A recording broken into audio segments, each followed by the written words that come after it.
Welcome back to season 2 of Beyond the Hashtag. I'm your host, Aiden from tok.shop UK, here to explore the inspiring stories of some of tok.shop's trailblazers, entrepreneurs, and everyday creators making waves on the platform. So, if you are a small business owner, a side hustler, or someone with a dream waiting to be launched, you're in the right place. In this second episode, we have Gurpreet, the founder of Straame, an online retailer who carved its name through home appliances and, of course, the viral Dubai chocolate. Welcome, Gurpreet. Thanks, Aiden. Pleasure to be here. Currently, Straame is ranked as one of the top 20 shops on tok.shop UK in 2025 and has over 470,000 products sold. It's pretty impressive. So let's dive in and see how you got there. So first of all, tell me about Straame. How did the brand start and what inspired its journey?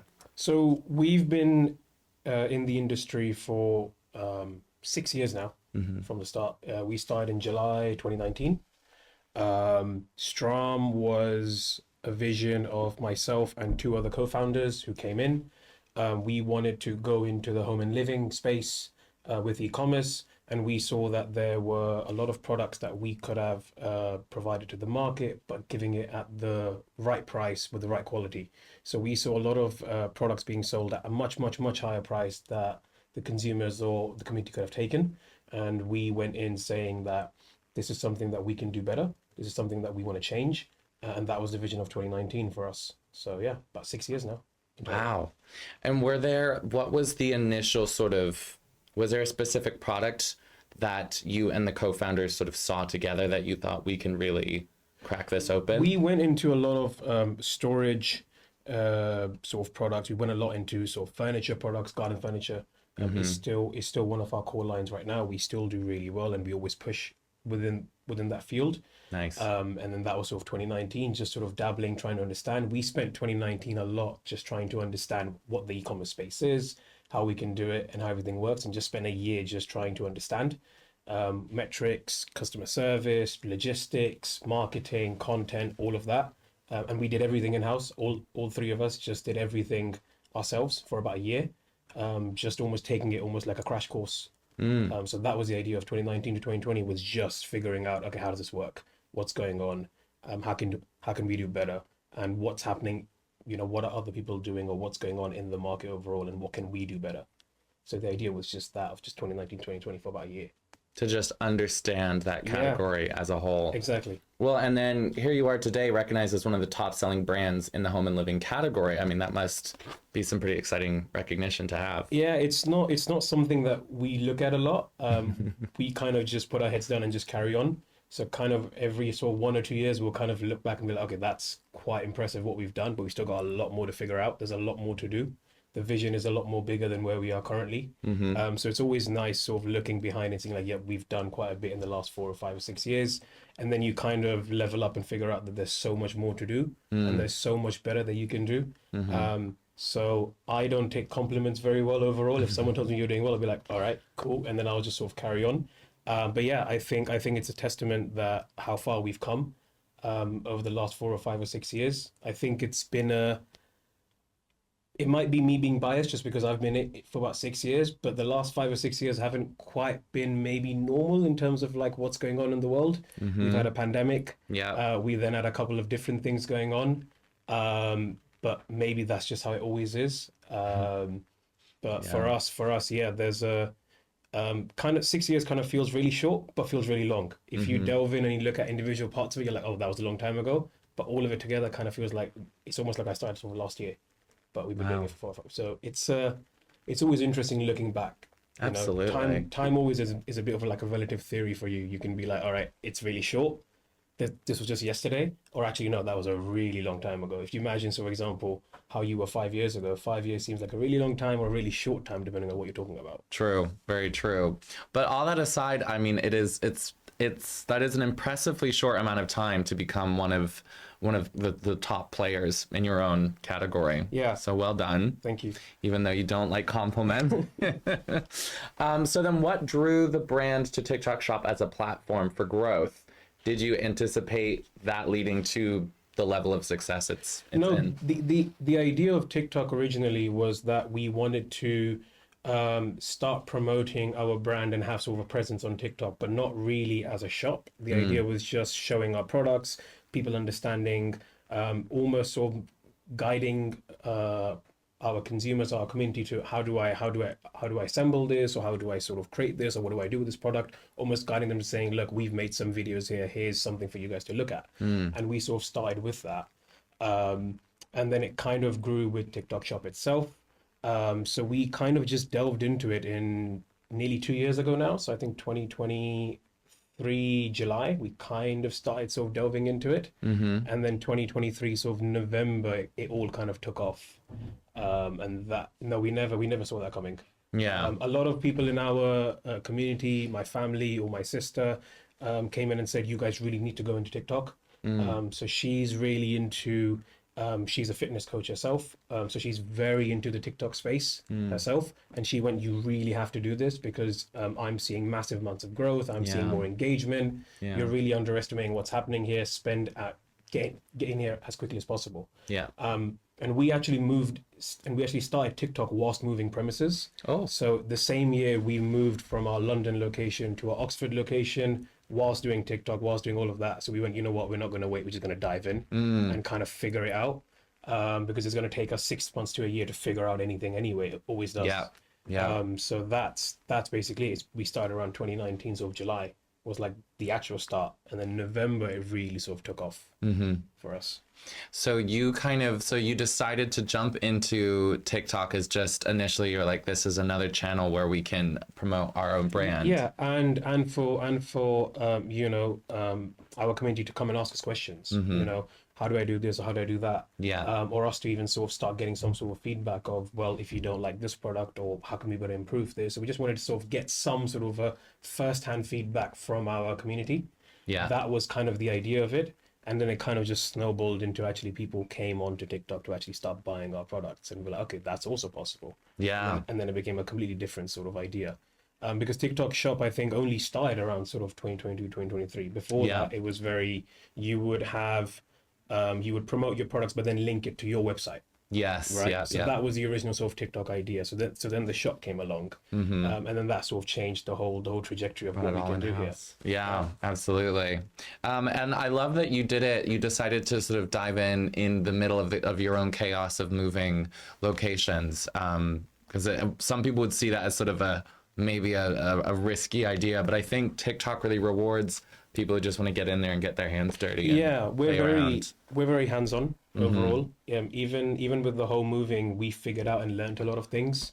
We got involved with the whole moving. We actually worked with the companies that helped us move and actually almost design the warehouse layout where I had to sort of YouTube it and be like, okay, how does this work? And then actually figure out how that's going to work. So still learning new things, juggling between moving our office so in London, we had our warehouse and office together.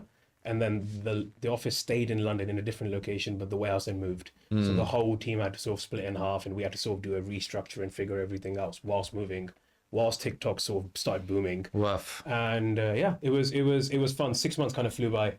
Christmas Day, we were at the warehouse. New Year's, we were at the warehouse. Wow. Just figuring things out, trying to get things sorted. Yeah. One of my co-founders, Mac, he's the CEO of the company. He actually had his daughter just in August of that year. Wow. So in December, he had a young daughter, and we had to sort of juggle everything about. Oh my goodness. But we had to go back and forth. And again, the community around us, our family has been very supportive of that, 25th, Christmas or New Year's, just being at the warehouse, being like, right, we have to move, we have to get this sorted. Bless them. So yeah, it's amazing. A lot of where we've got into is because of our families, it's because of the communities that we're around. It's because of them saying, go for it.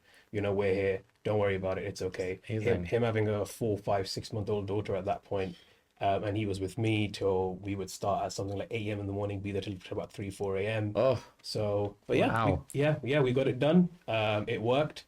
That is commitment. It worked out well. You just have to do it. We just have to sort of, we were expanding and we needed the space. Yeah. So we have to do it. Yeah. Wow, amazing. And is the company itself do you have a lot of your family working with you directly there, or is it quite small still? We do. The family gets involved in a lot of different aspects. The role keeps on sort of changing as we keep going forward. My parents are involved, and pretty much all three of us founders, our parents are involved in the business as well, with regards to different aspects of it. Um, and we sort of take their advice on a lot of things. They help us on a lot of things. When we originally sort of started right at the beginning, the family helped out a lot during 2019 and 2020. When 2020, the pandemic sort of came in, it became it was really hectic because the entire demand sphere went into online straight away over a month. And so we were still a very, very young company.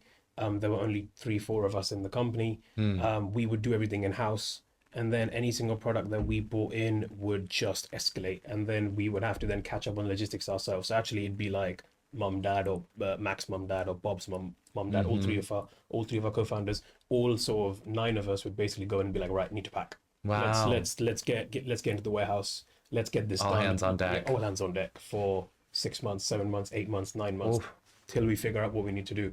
Right. But it was good. I mean, we were obviously we kept safe. Obviously, we made sure that during the pandemic that all the precautions were taken, everything was needed, and we kept that distance from each other and everything like that. And we kept our bubbles between our three families. Sure. And we sort of gave everyone sort of a department of you handle this, they handle this. Yeah. But being an online sort of store, we were active during that time, so there was a lot to learn. It's always with us been like that. We always kind of go for it and then dive in and then figure stuff out after. The structure comes after. Once you've kind of figured out, and I've seen TikTok do very, very similar things as well.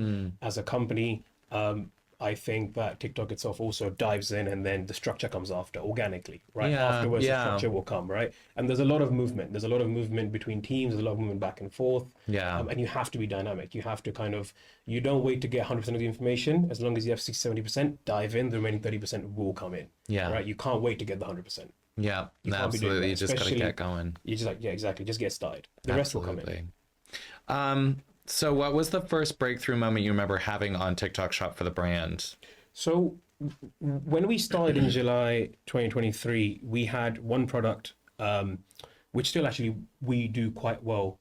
It's aimed at children. It's kind of like a 90s nostalgic fish lamp that has sort of plastic fish that sort of move up and down, but the light changes. Fun. So we bought this in, and it exploded. It went when we started in sort of September, when sort of the shop order started. What happened was for the first 2-3 months we had sort of like an order limit. You couldn't do more than 100 orders a day, and then the shop stops. And it took us 2-3 months to get past that. Because we were still on the starting stages with TikTok Shop. Yeah. So every day by 10 a.m. we're sold out. We're done. The order stop. Because we've sold 100 orders of this lamp and we're done. Yeah. And this happened for 1 or 2 months, up until sort of October, November, where we had passed through the stage and TikTok said, yep, it's fine. Just, open up. And then it kind of exploded. Wow. So that product we still do quite well in. That product is still one of our core products. We still push a lot of it. That was one of the breakthrough moments, just seeing one product just completely wiping out the 100 orders a day for us, just from the start of the first 1 or 2 months. So that was quite interesting, which we didn't see coming. We went, okay, fine, we're going to sell a couple, let's start it up, let's do something. But it became such a massive community engagement. People started using the product in different ways than even we thought. So I remember influencers or creative or affiliates getting involved where we had pediatric nurses who basically said that they promoted the product as, if you have this and it's changing lights, it's a good idea for your child to look at this rather than getting them off the screen, because it's moving, but there's no noise. So they're just getting that visual, stimulation. They're getting that stimulation, but they're not just looking at them. They're not just consuming information instead. And apparently it calmed people down. It calmed kids down. It became a whole different thing, which we were like, well, this is not what the idea was. The idea was it's a mood lamp that's more nostalgic. People from like the 90s and 80s had them. And so they're going to be like, look, this is what I had. And they buy it again. Almost like how you would look at like a lava lamp or stuff like that. These old like 90s and 80s sort of lamps and movie lamps. But it became a whole different thing. Instead, the TikTok audience takes hold of it and they changed it. And they changed the whole thing of it. There was so much feedback over it. There was so much information over it. People started changing it almost where, because it was a massive 90 centimeter lamp, they kind of went, well, if you bolt 2 handles on the side of it, because when you have children, they might try and knock it over. So if you put handles over it, then actually stabilizes it. So there were all these kind of hacks coming in that, hey, if you do this and you just buy these from like Screwfix or anywhere else for £2, stick them on the wall and just put the lamp in between it, it won't move. Yeah. So it became a very, very big thing of, well, this can work. And people are like, yeah, I'm trying, this works. So A life of its own. Yeah. exactly. So people started using the product in a different way than what we had. Yeah. And then we kind of took that feedback on and then went, okay, cool. So what else can we do with this and what else can we do with that? So it's interesting. Very interesting. No, that is so incredibly TikTok to have something go viral and then almost like it's out of your hands at that point. Yeah, exactly. And we just have to kind of like, okay, so this product works, so let's just bring more and then make sure that we can sort of match the demand for it. Yeah. And it just explodes. It is fascinating when it happens, isn't it? So how important, we've sort of touched on this a little bit, and you're saying, but community feedback is something that you were saying was very important to your brand. How does that, to maybe dive more deeply into that, how does the community feedback then maybe shape the other products you decide to develop and sell? So we look at, for example, if we've got, for example, this sort of with the fish lamp, and we look at actually, okay, fine, so this is somewhere where there's a lot of demand for it, then we start looking at, okay, what other kind of products can feed into that as well? Because again, this kind of product is quite a large product. Can we get smaller products? Can we get different designs of this? And we'll then start thinking about that as well. We've dived into sort of other categories as well with TikTok. It's allowed us to sort of really try things. So we've been in the e-commerce space for 6 years, 4 years before we started TikTok. But that's been a little bit different. That's more of, we would really research everything and make sure that we've developed the product fully before sort of going in. With TikTok, we do that as well, but we can do it on a much more smaller scale.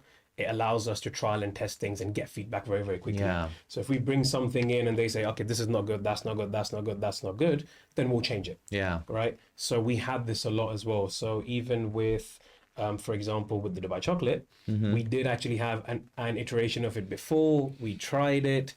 It didn't quite work. People weren't happy with it. The reviews weren't that good. And then we asked them what's wrong. And they're like, okay, this is wrong or that's wrong. Or we don't like the packaging or the taste, etc., or the quality or how it's delivered. And then we sort of started with everything and then just went, okay, fine, what can we do different? What's required here? What sort of quality do people want? At what price point do they want? How do they want it delivered to their house? So we went through the entire customer journey with that. And we almost kind of changed how we store it, how we pack it, how we send it. All of this was part of that journey.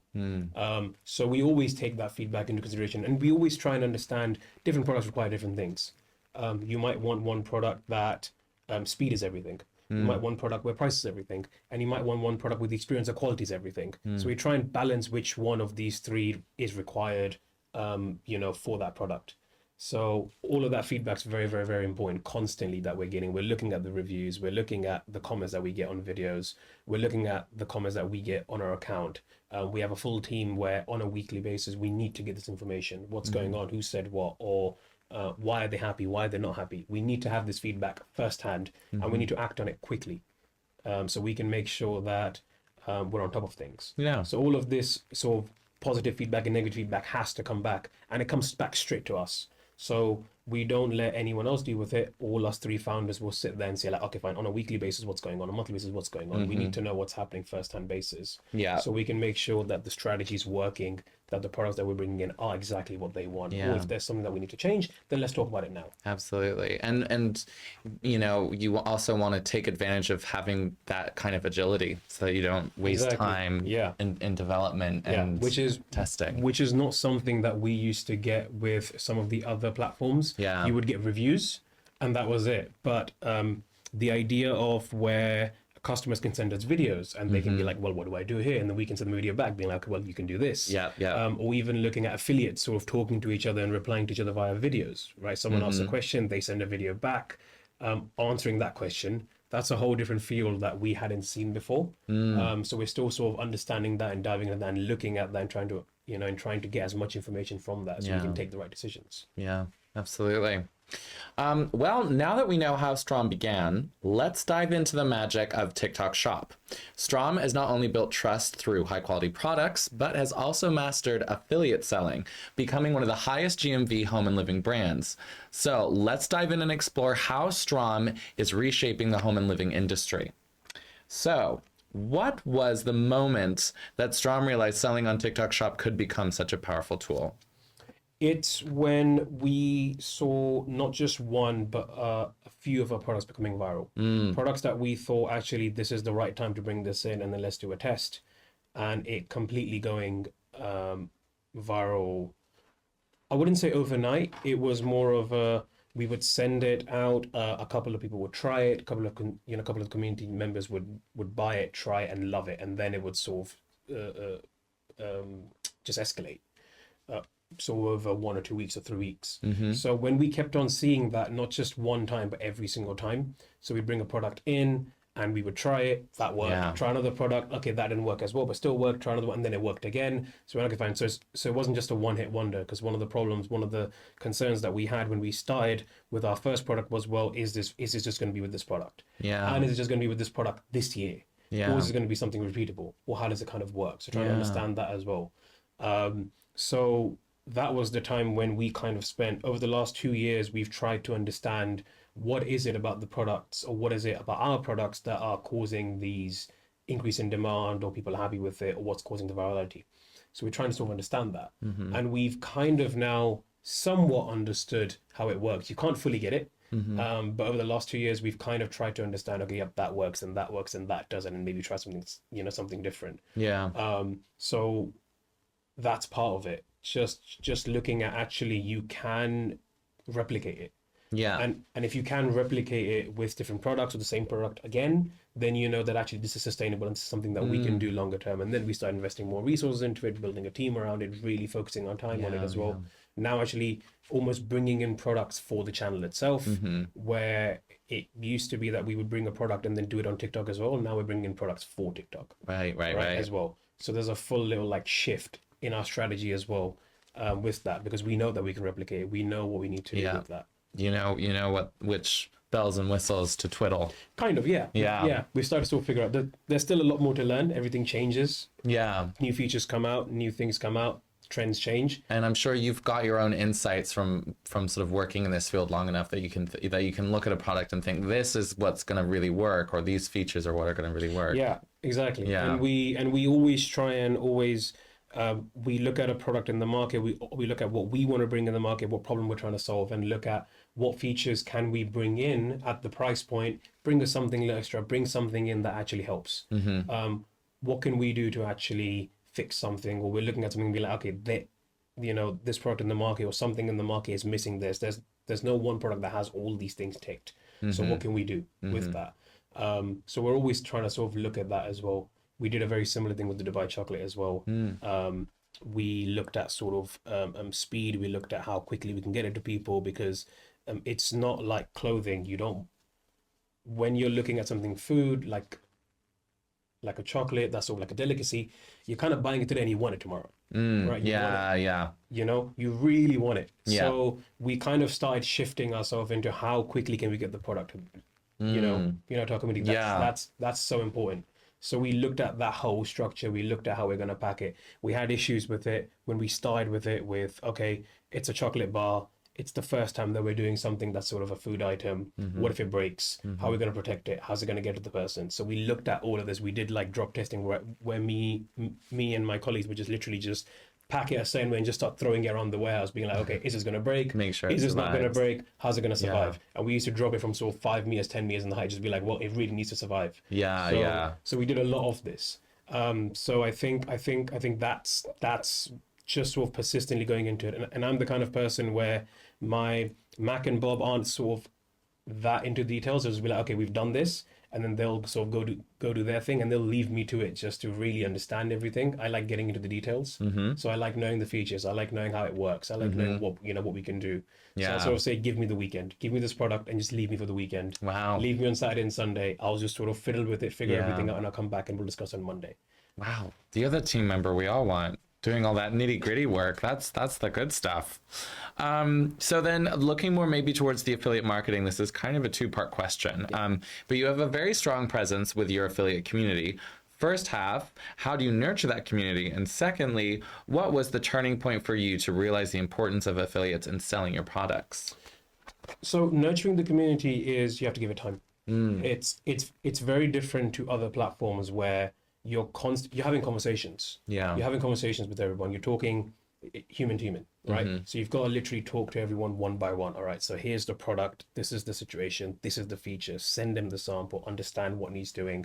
Understand their market. Not every single affiliate has the same market. So how can you match their market or they match your market? Finding that overlap, having those conversations with them all the time. So if we're working with X amount of creators or hundreds of thousands of, of creators or affiliate marketers, we're speaking to them all one by one, and we have to be doing that. Yeah. Each one of them has to be treated as a member of our community, right? Because with TikTok, with us and our strategy, our creators are everything. They're the ones who are presenting our products. They're the ones who are gaining the trust of our community, right? Everything works like that. So we have to be transparent with them, and they have to be transparent with the community, and that's how it works. And if there's a problem, then they'll come back to us and say, look, this is not working, or there's an issue here, or I'm getting feedback here, and we'll take that on board straight away. We have to. So it's just having those conversations, and then us having the resources to be able to handle that. So if we're working with 100, 200, or 300, influencers and creators, we have to have those conversations one by one. And we have to have, the team has to have the ability to be able to do that. So all of that is important. Is that as we keep growing as a brand, as we keep growing, we keep investing our resources there. We keep giving them that time. They can't be a number. We can't just be like, okay, that's fine. Or if they tell us something, then we ignore it. We can't do that. No. Right? Because with TikTok, one of the things that we found, which is so interesting, is the metrics. Just because, so every single creator for us matters, right? Because for us, you might have 5,000 followers or 1 million followers, but you matter. Because that 5,000 creator could do so much for you and your brand. That 1 million creator could also do so much for you and your brand. But everyone matters. All of that. Is important. So we don't just look at it in terms of your following or this. We really try and understand okay, which sort of market do you cater to? Who's your audience? What kind of products do you want? And then what we then started doing with TikTok was we started diversifying. We started going into different categories, because a lot of our affiliate marketers and community came back to us and said, can you guys do something in this field? Can you guys do something in this field? Can you guys do something in the baby side? Can you guys do something in the DIY side? So we started getting sort of this back a lot. We went, okay, fine, we can absolutely have a look and try and find something, right? Because we want to work with you. So a lot of it was, we want to work with you. So we'll find something, Absolutely. You and me, let's work together. Let's actually find some kind of product that works, right? Because that's what matters to us. And if you're going to have that affiliate or that content creator go off and be a representative of your own brand, you want them to, represent you in the best way possible. And you have to give them all the tools to be able to do that, and also make them feel respected. Absolutely. And part of the team. Absolutely. That you're all working together. Absolutely. Absolutely. And that's what's important. And then they'll ask questions, be like, okay, can we do this way? Or this product actually also works like this. And I'll be like, really? And then they'll show me a video and I'll be like, awesome. Yeah, great. Go for it. Perfect. There's been what they call hacks or different or changing things. They'll completely shift the use of the product. And we'll say, well, if it works, go for it. And they'll try it. And sometimes that'll then suddenly become the major feature of the product. So you've got like hundreds of members of this community giving us feedback, making us understand the product sometimes better than us, because I'm looking at it from a business perspective. I'm looking at it, okay, so I'm here, this is the product, this is how it's going to get to you. But they're coming back with this is how we see it as a member of the community, as a consumer, as a customer, right? Or this is what my market is seeing it as, or this is what my members are seeing it as. So all of this is like really important. The information we're getting sometimes is so much that I just need to sort of sit there and sometimes take like 2-3 days and just download. digest it. Take it all, understand what's going on. So there's a lot of sort of back and forth with that. So that's sort of part of like trying to understand like how to like nurture it. Absolutely. Well. It's a back and forth. 100%. It's a conversation. I always think of it as half. right? Absolutely. We have to, we're bringing in the products, we're trying to make sure that we have, you know, the correct price point. We're trying to understand that we can give the right quality, but the features need to be completely presented, you know, to them and say, this is what, you know, this is what you guys need to sort of focus on. And if Yeah. there's anything else in here, go for it. Yeah, no, absolutely. And I mean, I think we hear this always time and time again from the sellers we speak with. It's always the ones that have a really close and very nurturing relationship with their community, be that their customers or the affiliates that they work with, that have the sort of the strongest legs and do the best. Yeah, and we're always learning. We always have Yeah. to. There's always something that, hey, this, you know, can this change, or can we do something here? And then we'll go back to the drawing board and try and figure out. And actually, there is. It's a very easy fix. Or, Yeah. yep, this is, you know, this is entirely possible. We've had this all the time where something is wrong, or I'm getting the product slightly damaged, or something's up, or can we change this? And be like, sure, and then we'll have a look. And it's completely possible. It's Yeah. doable. And then we'll do it, and then that becomes the new norm straight away. So just over 3 months, the whole thing shifts. Yeah. So we have to get that information from them all the time. Yeah. And because they're the ones who decide, the community members, the creators, our consumers, our customers, they're the ones who decide, you know, our success, and how well we can do. So absolutely, all ears every single time. Absolutely. So then, as we, what would you then say are kind of maybe your top 3 tips to other sellers on the platform, so that they can kind of replicate this building and nurturing of a community of their own? I think start small. Really try and figure out your niche, because you'll scale on the basis of your niche. So the scaling won't be just you can do more products or more categories.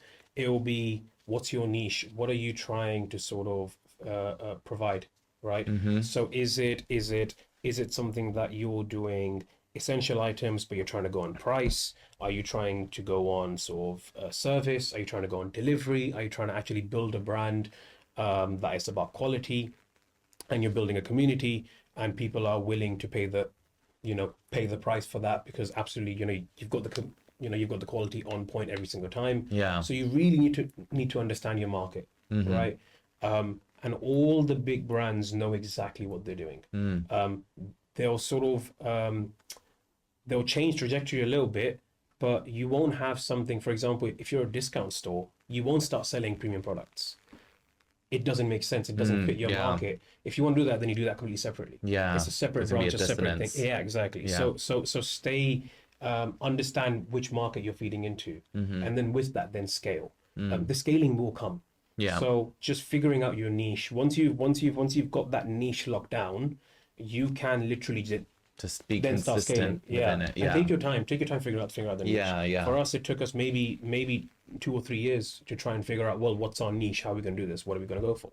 Yeah. And then once we kind of found out, then we started scaling almost organically, where we kind of then started looking at products, and we started looking, okay, yep, that works too, and that fits within our current market, or we want to go for a new market. How's that going to go? So figuring that out is really important. Figuring out your niche. Start slow, figure out your niche, and then scale with time. All right. And same thing as I said before, I think as long as you have 60% of the information, 67%, go for it. Yeah. Unless the risks are too high, figure that out, right? Sit down and really map out your risks and understand that. And as long as your risks as an entrepreneur or as a company, as a business are under control, you know how to sort of get out of them, or how to control them, how to minimize them. Once you have that information, go for it. You don't have to go too big. You can control that in terms of how much you go, or how much you bring in, or how much you know, how many resources you sort of invest. Yeah. In that, right. So that's something I think those are like the 2 or 3 things. Once you figured it out, you can absolutely just start. It could just be one thing, and then it works. Yeah. And then you figure out which other product kind of has a similarity to it. Yeah. And you say, okay, fine, I'm going to try this as well, and then that works. And then you figure out the trend. With time, you figure out your own niche and your own trend. But you just need that time.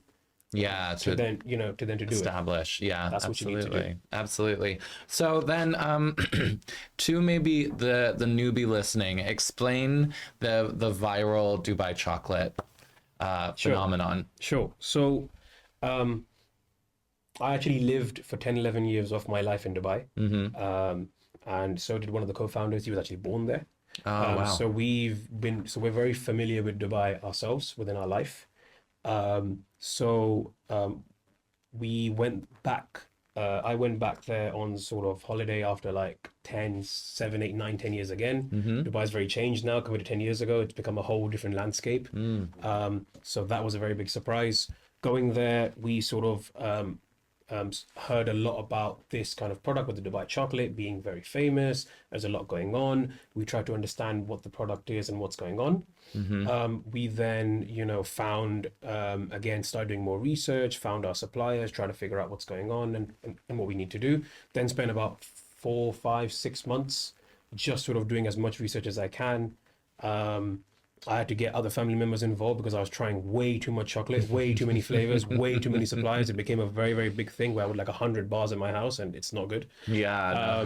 So my fridge was just like full of just like chocolate. Yeah. At a time, so I almost so anyone who came to my house, I would start giving it out. I'd be like, here's a bar, here's a bar, here's a bar. I became a little bit like Santa Claus during November, December. Perfect. So we kind of went into this. We tried it. We understood what people wanted at that point. We looked at the pricing. We looked at, okay, how can we get it at the right price to people, and how can we adapt the e-commerce space at that point? There weren't many people who were doing it on the e-commerce space at that point. It was more of going to store and do this, right? So then we launched it last year around October, November, on TikTok. Yeah. It very, very, very quickly became massive.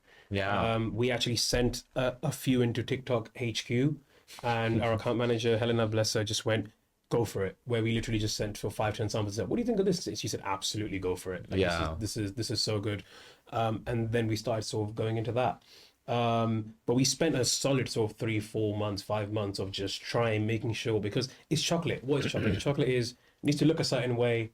Yeah. It needs to taste a certain way. Yes. If you don't get that hit in the first 3 seconds of, this is good, it's done. Yeah, right? yeah. So we spend a lot of time just trying to understand how it's made, what happens, the different types, how can I match quality, how can I match sort of the look and everything of it. So we spent a lot of time on that, 3, 4, 5 months, and then finally sort of my co-founders went and said, dude, you've spent 3, 4 months on this. Let's bring it in. Let's start something. Yeah. So we did it. And again, the first iteration didn't quite go so well for the first sort of month or so. And then we very quickly pivoted, changed some things, got the feedback as quickly as possible, and then changed it. And then it kind of took off.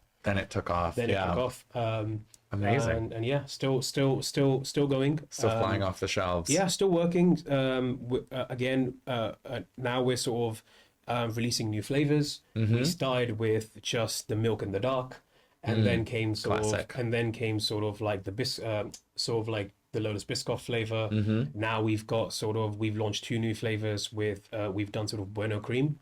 And then we've done sort of like the cotton candy side as well with like the angel hair, because that's become a big sensation as well. Yeah. So both of them are actually doing quite well. Amazing. The Bueno cream especially is doing a lot better than I thought.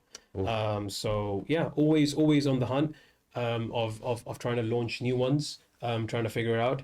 But again, we always take our time with it. We want to make sure that people get the right quality, they get the right taste.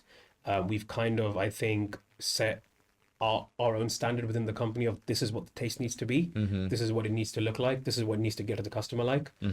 So that's something that we're very sort of focusing on as well. So nice. Yeah, hopefully we'll get some more flavors in this year, but we're still sort of in the R&D stage and trying to figure everything out and do all that. Nice. Yeah. Still sort of figuring out, rounding all the corners correctly. All right, so then on to our next segment here, which is we asked our listeners to send in their questions for Straame, and we've got some fantastic ones lined up. So let's hear what the community wants to know. Awesome. So first off, Charlotte asks, what advice would you give to home and living brands looking to grow on TikTok Shop? Really good question, Charlotte. I think if you need to understand again which kind of market you're going for.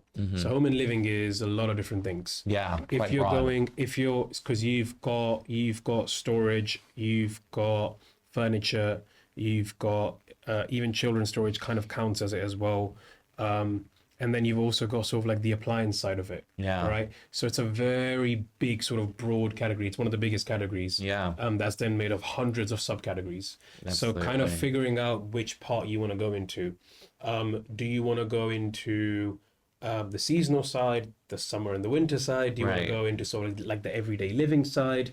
And then also trying to figure out price point, trying to figure out logistics a little bit as well. So I think it takes a little bit of research on what needs doing. But again, start small. Yeah. Try to understand what kind of market you're going towards, who you're targeting. Maybe speak to some. You can always reach out to the affiliate market or creators and be like, okay, I'm looking at these kinds of products. Have you found any success, or what's going on, or what's selling in the market? So try and sort of get some information on that before sort of diving in. But you can always start sort of with like the smaller products. It doesn't have to be a massive furniture set Yeah. that, could cause problems or etc. or stuff like that. You can always start with something small. Technically, the glass counts as home and living as well. Absolutely. So you can absolutely go for anything, right? Yeah. Any single bit where you're seeing some success and you're seeing that actually there's a lot of demand for this. Yeah. On videos or organically on TikTok. Try and reach out to suppliers and try to find out, what the price point is. Right. Obviously, TikTok has its own, FBT system. It has its own logistics as well. So trying to figure out from TikTok what sort of logistics dimensions work, how, what the price point of that is, how you can work across all of that, and then using that, then sort of starting, right? So you can actually start with like 20, 30, 50, 100 units via FBT itself, right? There's nothing stopping you from doing that. So I'd say, yeah, focus down on one thing or two things. Try to understand the price point. Try to understand, your cost of delivery and logistics. And if you have that sort of, market space, go for it. Yeah. Try going for 20, 30, 40, 50. Yeah. See how it goes. Perfect. Perfect. All right. And then another question we have here. David is asking, what's the most surprising feedback you've received from customers through TikTok Shop? That's a really good question as well. There's been a lot. I think the speed at which sometimes we deliver, people are very surprised by. They'll be like, we ordered yesterday and it turned up today. We'll be like, yeah, that's supposed to happen. Sometimes they get very, very surprised by that. It is a little bit of a double-edged sword. Sometimes, if for any reason, especially during busy time like Christmas, our carrier partners obviously get really busy. So that 1 day delivery goes into 2 days, and then they kind of say, well, last time I ordered, I got it 1 day, but now I'm getting it within 2 days. What's going on? And then we kind of speak to them, and then they understand. So I think just sort of the speed at which we're trying to work kind of surprises them as well. And then also how they, we touched upon this before, how they kind of change the use of our product on their own. I'll give you one more example. We had a decent amount of success with sort of these hanging wardrobe dehumidifiers. So basically, you use them when you have a lot of moisture in the house. And it basically takes in moisture and puts them at the end, right? So you're supposed to use them in your cupboards and stuff like that to stop sort of mold and stuff coming in. And someone somewhere in the community figured out that if in the winter, obviously you can't dry your clothes outside, so you put it on your areas. So you're drying your clothes and you put this, and it speeds up how quickly your clothes dry. Yeah, there you go. So they figured this out because all the moisture from the clothes goes straight in. And then it just exploded. And I was like, I've never thought of that in my life. So no one within the team thought about this. There you go. So I think those kinds of things really surprise, where someone looks at something and then just goes, actually, I can use this here as well. Minute. And it works. And it completely works. Wow. So now it's something that we do in our house. It's something that we actively promote within the community as well. I'm gonna have to start doing this. So yeah, it works. It's completely insane. You literally just hang it on your drying area or what you want to use, and just leave it there, and it'll pretty much half the time it takes for your clothes to dry, because it'll just keep sucking in the moisture. Sucks it all up. Perfect. And then another question we have here, this is from Jamie, wants to know, how does Straame stay ahead of the fast-moving trends while staying true to the brand? Yeah, really good question. I think we are in a lot of different categories. So we are in about 5 or 6 or 7 different categories on the platform right now, and also off the platform. In terms of trends, we're always on the lookout for what kind of products people want that fit within our brand. So we have a certain price point, we have a certain quality, minimum quality expectation that we have with the product. We know how big or small we want the product. So we're constantly on the lookout for what's going on or what's new in the space. We're also always in touch with our suppliers as well, trying to figure out what's new, trying to always improve our products, trying to always minimize any issues with that as well. So we're always trying to figure that out as well. So it's a constant learning curve, especially in the field of e-commerce. If you've done something this year, it's not necessarily going to work next year again. So you have to kind of always be on top of it. You have to kind of always be on top of how can I give our community what they expect every single time, right? That's the aim. So if you've ordered something from us, it has to turn up on time. It has to turn up at the right quality. It has to turn up at the right price. Absolutely. So you want those three things. You expect that from us. So we're constantly on, on top of this. The R&D aspect of our business is something that we're constantly on top of. We spend a good amount of our time on it. We always look at our products. We're always doing our checks of every single time the product turns up again in stock. We double check everything, triple check everything, make sure it's fine. Yeah. So all of this is really, really important. I think TikTok itself also provides us a lot more information, very, very quickly. You can see which products are in trend. You can understand what's going on in the market. You can understand which kinds of products are working, and then which kind of products are related to your current product. So you can actually maybe look at what you're selling right now, and can it fit that purpose or no? Do you need an entirely new product? So we're constantly sort of trying to understand this as well. So I think those that's what we focus on. Sort of looking at the trends, looking at understanding what people want, and obviously they change year on year on year on year on year, right? Yeah.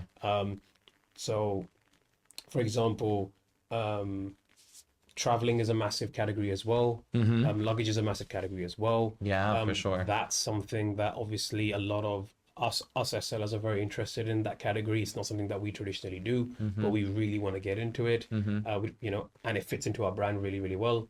So there's a lot of different things that we're constantly sort of on top of. So there's always sort of, as of right now, I have so many products that we can bring in, but we're very focused on timing. We're very focused on, is it in trend? We're very focused on, is it the right time? Is it the right price point? Is it the right thing to do at this point? Or what else can we do, right? So we're always looking at our product, shortlisting, figuring things out, R&Ing. So that's constant. A good amount of resources are constantly going into R&D and figuring things out. Yeah. Absolutely. Well, I mean, this has been truly enlightening. I think it's really great to hear, especially for our audience, to hear that the reliance on your own customer base, and then that fans out from that. Also, then the affiliates you work with is so key to really building a very strong brand that then has the legs and then the resources from your own customers to continue the own research and development of further products. Absolutely. And I think it's also great what you said about just sort of, I think sometimes people feel a little apprehension about just really diving into TikTok and getting their hands dirty. But, I think it once you rip the Band-Aid off, as you were sort of saying, you can kind of do it in the middle of the chaos of expanding your business and moving locations. Absolutely. And still find great success. Absolutely. In it. Well, amazing. So more or less, I'm down to my last questions here with you. My final questions here for you essentially are looking into the future, looking to 2025 and beyond. Are there any exciting upcoming launches or collaborations that we should maybe keep our ears and eyes open for? There's a lot of products that we are constantly looking at. We have on this stage in our sort of careers in the business, we are looking at sort of now expanding as well, looking at sort of what we've seen with TikTok and what we've seen across the e-commerce space. So we have actually kind of started launching a lot more products this year, and we're not quite done. We're only sort of halfway through the year. So there's quite a few different ideas going on. There's quite a few different categories that we haven't done before, and we've kind of gone into. With the Dubai chocolate, we went into food for the first time. And that kind of, it's a big jump. Yeah, and that kind of, that worked for us really, really well. We had to change some things, but we got there. So we're looking at sort of expanding into other categories as well, as well as also increasing the products that we have in our current categories. So it's not just home and living. We are interested in sort of other categories across the TikTok space as well. So there's a lot more happening. There's a lot more of a buzz. We're a lot more excited this year than previous years, because we've kind of now settled in. Got a grip of everything now. Exactly. So now we're kind of interested in bringing in new products, bringing in new categories, approaching new avenues. So there's a lot of sort of interesting ideas going on. So watch out. Oh, absolutely. No, we can't wait. And more chocolate, please. Absolutely. And then if you could sum up your TikTok shop journey with one piece of advice for aspiring brands, what would it be? Just start small. If you don't need, TikTok isn't just for the really what we call the massive brands that have a lot of money behind them. You can absolutely become a social commerce brand very, very quickly on the platform itself. If you've got the niche and you fill the demand and it works and the community is behind you, it works. You can scale very, very quickly, and that will happen with time as well. So if you have an idea or you feel like you're able to fill some kind of demand in the market, on TikTok, go for it. Start small, do 20, 30, 40, 50, 100 units if you want, see how it works, go through it, and you never know. Yeah, perfect. Just get your hands dirty. Exactly. I love that. All right. Well, thank you so much for sitting down with us. It has truly been an inspiring story and journey that you've shared with us, which I think will hopefully provide the listeners of the podcast, light a little fire underneath them so that they can also try out some of the many pieces of advice you've shared with us. So absolutely, guys, stay tuned for what Straame have coming up in the future. Go give them a follow. And of course, stay tuned to be on the hashtag for more episodes coming awesome. Weekly? Is it weekly episodes? Yeah, weekly. What was the other thing you wanted me to say? Say thank you. Oh, yes. Well, that was coming. Okay, cool. Sorry, I'll just double checking. Do we go from the top then? I'll go from the top there. That's really good. Yeah. I'm getting there, guys. Woo! Improv is really my space. Well, thank you so much for sitting down with us. This has truly been a very inspiring story, and it's been great to hear your journey and the information that you've shared and the tips and the insight. I think our listeners are really going to appreciate, and will hopefully light a little bit of a fire underneath them to maybe try it out, get their hands dirty. So again, thank you so much for sitting down with us. Guys, all listeners, make sure you go listen, go check out. We're going to be here now forever. No, you're not. Nah, you're good. You've got this. Improv. Well, thank you so much for sitting down with us today and sharing your insights. This has truly been an inspiring story, and I think your journey and your brand's journey is something that our listeners will really be able to sink their teeth into, and maybe hopefully will light a little fire under everyone out there who's been teetering on the edge of whether they want to dip their toes in the TikTok shop waters, which are very warm and inviting. So please, everyone listening, go check out Straame. Stay tuned for whatever new exciting products they have coming in the future. Of course, the Dubai chocolate. And please stay tuned to be on the hashtag as we have more episodes coming out every week. Perfect. Thank you for having me, Aiden. Thank you. It was so much fun. Well, that's a wrap on this episode, and what a journey it's been. We got to hear how Straame discovered how much of a powerhouse TikTok Shop is, from collaborating closely with creators to finding a formula that works. Straame is always learning, finding solutions, and easy fixes by understanding their market. But this didn't happen overnight. It took about 2 years for Straame to truly understand TikTok Shop. They noticed that if you start small, take time to figure out your niche, you'll be ready to scale. And now they've cracked the code on what makes a product go viral. They can repeat that success. So let that be a reminder for any businesses ready to start on TikTok Shop. Have patience, persistence, and keep understanding the platform to help you grow. And of course, join us next week with special guests Yas Clean, fellow sisters of mine. We'd love you to leave any questions you have in the comments below. Don't forget to subscribe, like the video, and we'll see you again next time.